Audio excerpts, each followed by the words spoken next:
માટે શહેર કોંગ્રેસે પોતાનું કમિટમેન્ટ મેનિફેસ્ટો જાહેર કર્યું। ગાંધીધામ મહાનગરપાલિકાની ચૂંટણી માટે શહેર કોંગ્રેસે પોતાનું કમિટમેન્ટ મેનિફેસ્ટો જાહેર કર્યું છે, જેમાં આરોગ્ય, નગર રચના અને રોજગાર પર વિશેષ ભાર મૂકવામાં આવ્યો છે। કોંગ્રેસે દરેક વોર્ડમાં મફત નિદાન અને દવાની સુવિધા સાથેના હેલ્થ સેક્ટર, 24 કલાક એમ્બ્યુલન્સ અને સિનિયર સિટીઝનોને મફત સેવાઓ આપવાનું વચન આપ્યું છે। આ ઉપરાંત સ્થાનિક યુવાનોને રોજગારીમાં પ્રાથમિકતા, નવા વિસ્તારોમાં ટેક્સ રાહત અને રઝળતા પશુઓ માટે નંદી શાળા બનાવવાની મહત્વની જાહેરાતો કરવામાં આવી છે। કોંગ્રેસના આ મેનિફેસ્ટોમાં જનતાની સુખાકારીને કેન્દ્રમાં રાખવામાં આવી છે। Report by Bharti Makhijani, Gandhidham.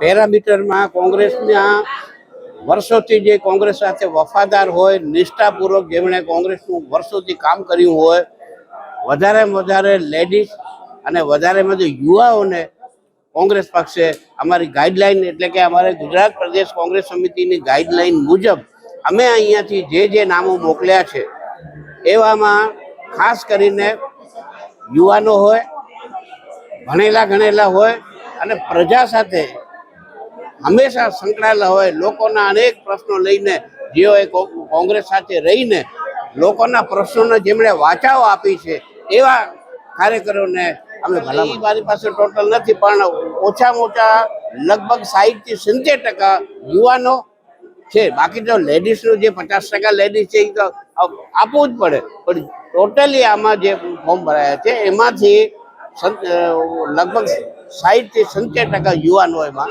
200 જેવા હતા ટોટલ, 200-250 સુધીના હતા ટોટલ, 1 થી 13 વોર્ડ સુધીના જે અમે આપ્યા તે ઉપરાંતના પ્રજાકીય જે પ્રશ્નો છે, ધારો કે પહેલો બહુ જ અગત્યનો ગાંધીધામ વિસ્તારની ફ્રી હોલ્ડ જમીન સરકાર કેન્દ્ર સરકાર સાથેનો પ્રશ્ન છે। પછી બીજો પ્રશ્ન આ કેન્દ્ર સરકાર સાથેનો છે કે હમણાં મેં ગઈકાલે વાત કરી એ રીતે કે જો લેબોરેટરી ટેસ્ટિંગ માટે માનવ મૃતદેહનું લેબોરેટરી ટેસ્ટિંગ માટે ઠેઠ જામનગર સુધી ધક્કા ખાવા પડે, એના માટે અમારા કોંગ્રેસીને અમે વર્ષોથી રજૂઆતો કરતા આવી છીએ। તો એ ગાંધીધામને એટલા માટે મળવું જોઈએ, એમાં હું જે ખાસ એમાં નીચે ઉતર્યો છું એટલા માટે કે હવે જ્યારે ગાંધીધામની રામબાગ હોસ્પિટલને જિલ્લા કક્ષાની હોસ્પિટલ જાહેર કરવામાં આવી છે, મને થોડા સમય પહેલા એવા જવાબ આપતા કે જિલ્લા કક્ષાની હોસ્પિટલ નથી।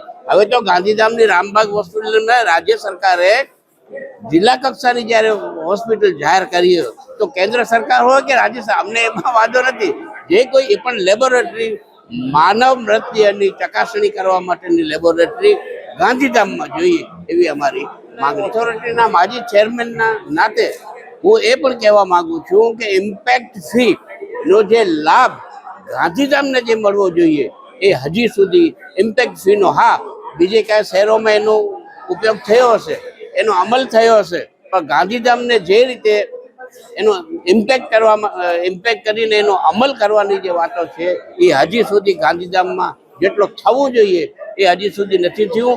બીજું કે 2001ના ધરતીકંપમાં અનેક બહુમાળી મકાનો પડી ગયા, રેસિડન્સ ઘણા બધા પડી ગયા, એના માટે રાજ્ય સરકારે એવી તે વખતે જાહેરાત કરેલી કે ફ્લેટ ઓનરશિપ એક્ટ ગાંધીધામને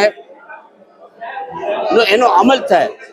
મારો જે અનુભવ છે, હું 91 સુધી ગાંધીધામ ડેવલપમેન્ટ ઓથોરિટીના ચેરમેન તરીકે હતો ત્યારે અમે એનો ઠરાવ ખાસ રેગ્યુલેશન પાસ કરેલો છે કે ગાંધીધામ વિસ્તારમાં ફ્લેટ ઓનરશિપ એક્ટ એટલે કે નીચે ગ્રાઉન્ડમાં જે કોઈ રહેતો એ માલિક બીજા હોય, પણ ફ્લેટ નંબર 1 કે ફ્લેટ નંબર 2 માં જે કોઈ રહેતા હોય એને એક પાઈ પણ કોઈ નુકસાન થયું નહીં, એક પાઈ પણ મળી નહીં। આજે હજી કેટલાય વર્ષોથી આવા પ્રશ્નો, બહુમાળી ભવનના પ્રશ્નો ગાંધીધામની પ્રજાને હેરાન કરે છે।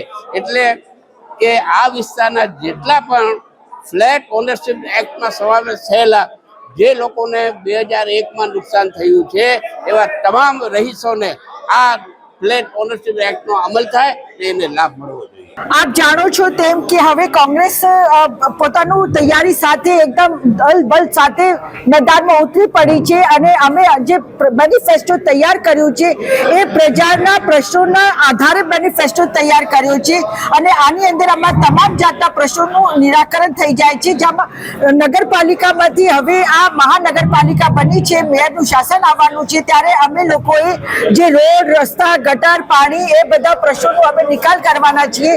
સાથે સાથે અમે લોકો અમારી જે સત્તા આવે તો જે સિનિયર સિટીઝન્સ માટે અહીંયા જે સિનિયર સિટીઝન્સ માટેનું અમારું આયોજન છે કે તેમને અમે લોકો ફ્રી શિપ કાર્ડ આપીશું અને સાથે સાથે અહીંયા દરેક વોર્ડમાં હેલ્થ સેન્ટર મૂકવામાં આવશે. સાથે સાથે સિટી સ્કેન અને જે બ્લડ ટેસ્ટ એ બધા જે ટેસ્ટોની સુવિધાઓ છે એ અમે મફતમાં પૂરી પાડીશું અને દરેક વોર્ડમાં નિષ્ણાત ડોક્ટરોની સાથે અહીંયા હોસ્પિટલ ખોલવામાં આવશે અને જે ડાયાબિટીસના અને બ્લડ પ્રેશરના જે મરીજો છે એમને પણ મફતમાં દવાઓ આપવામાં આવશે. સાથે સાથે અમારી જે એમ્બ્યુલન્સ છે 24/7 એટલે 24 કલાક એમ્બ્યુલન્સની સુવિધા પૂરી પાડીશું.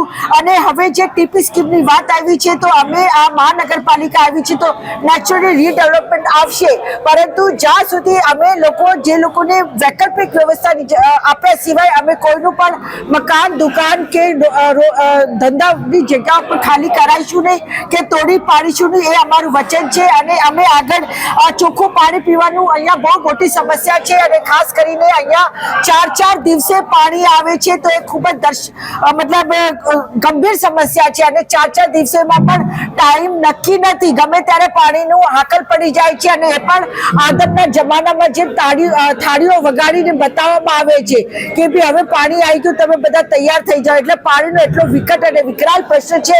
છેલ્લા 30 વર્ષથી અહીંયા ભાજપની સરકાર હોવા છતાં એક પાણીનો પ્રશ્નનો નિકાલ નથી થયું, એ ખૂબ જ મતલબ ખરાબ બાબત છે. સાથે સાથે અહીંયા જૂની અને નવી ગટરની જે લાઈનો છે એને અમે સુધારવું કરીશું, નવી લાઈનો પણ નાખીશું અને પાણીમાં જે ગટરનું પોલ્યુશન આવે છે એને દૂર કરવાનું કામ કરવાના છીએ. સાથે અમે જે ટેક્સ ઉઘરાવીએ છીએ, કોર્પોરેશનનું કામ છે ટેક્સ ઉઘરાવવું અને કામ કરવું, પરંતુ અત્યાર સુધી 30 વર્ષમાં તમારા જે કામ થયા જ નથી. તો અમે લોકો સત્તા ઉપર આવીશું તો અમે આ બધા કામો પૂરા કરીશું. લારી ગલ્લા પાથરણાવાળા એ લોકો બધાને અમે વૈકલ્પિક વ્યવસ્થા આપીશું અને સાથે સાથે અહીંયા જે સિનિયર સિટીઝન કાર્ડ મેં કીધું એમ સિટી બસમાં અને એમાં એમને સુવિધા મળશે, દવાઓ લેવામાં સુવિધા મળશે અને મેડિકલ ટેસ્ટ કરાવવા વિના મૂલ્ય થશે. એ બધી ઘણી બધી બાબતો છે જે અમે લઈને અહીંયા આપ લોકોની વચ્ચે આ મેનિફેસ્ટો સાથે આવ્યા છીએ અને અમને વિશ્વાસ છે કે આ વખતે ગાંધીધામની પ્રજા જે છે એ કોંગ્રેસ ઉપર વિશ્વાસ મૂકશે અને હવે ખરેખર તો જે પ્રજા છે એ ભાજપના કુશાસનથી ધરાઈ ગઈ છે અને અકળાઈ ગઈ છે. કહેવાતું નથી, સહેવાતું નથી એવી પરિસ્થિતિ છે, પરંતુ આ ફેરા પંજો અહીંયા સરકાર બનાવશે એવી અમને પૂરી ખાતરી છે, માહિતી છે. અને અમારા જે પ્રમુખ છે ગાંધીધામના ભરતભાઈ ગુપ્તા એમની આગેવાનીમાં કેસ મતલબ આ લડાઈ રહ્યું છે અને આપણે આ ઇલેક્શન અને અમે આ ઇલેક્શનમાં વિજય પ્રાપ્ત કરીશું એવું અમને પૂરી ખાતરી છે. બસ હવે થઈ રહ્યા છે.